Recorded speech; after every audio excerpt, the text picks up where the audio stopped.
ดูใส่เกลืออันนั้นลูกคือแผลลูกใส่เกลือสุกเอาเมี่ยงมันเสียให้เสียเมี่ยงนะโตยังไงกินแค่ก่อนสิลาแล้วเฮียเจ้าก็สิพาลูกยากนะกินก็บ่มาเฮ้ยยากของยากเลยกินบ่มื้อ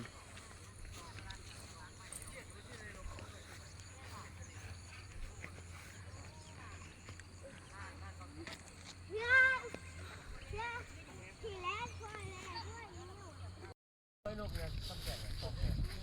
บ้านเขาสิบ้านไทยเขาหนีมายังบอกเขาซื้อน้ำดื่มแล้วหายกันหก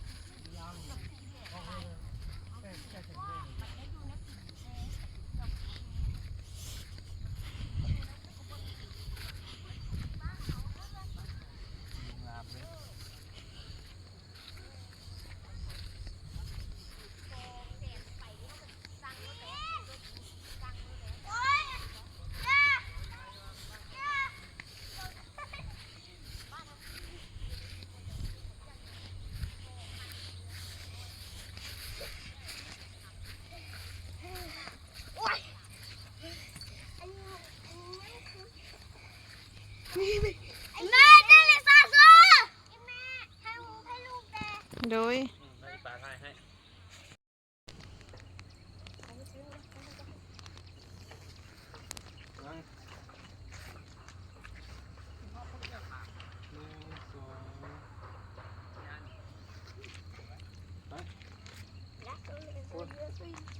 ห้ามเลยปะ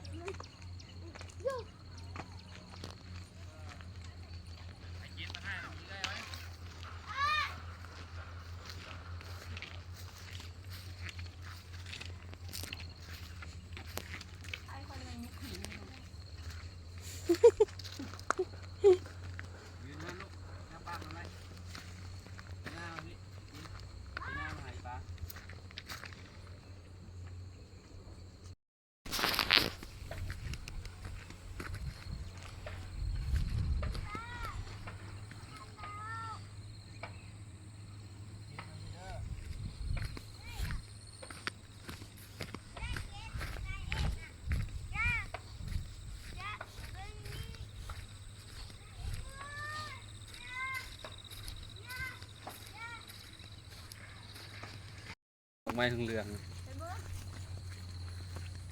มันก็ตายเลยขนาดอยู่หนุ่มก้มหินเนาะ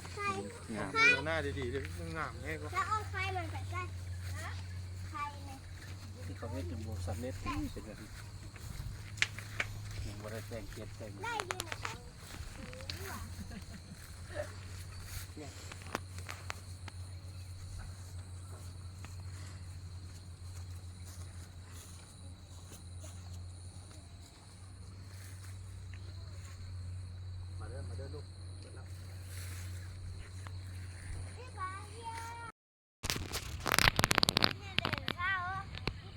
ได้จับน้ำมาน้ำเนาะ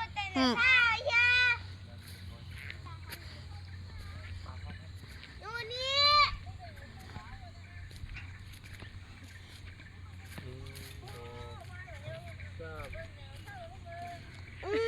สมพรเพิ่นอยากได้เราสุดทีแรกนี่ปลาเนี่ยซื้อ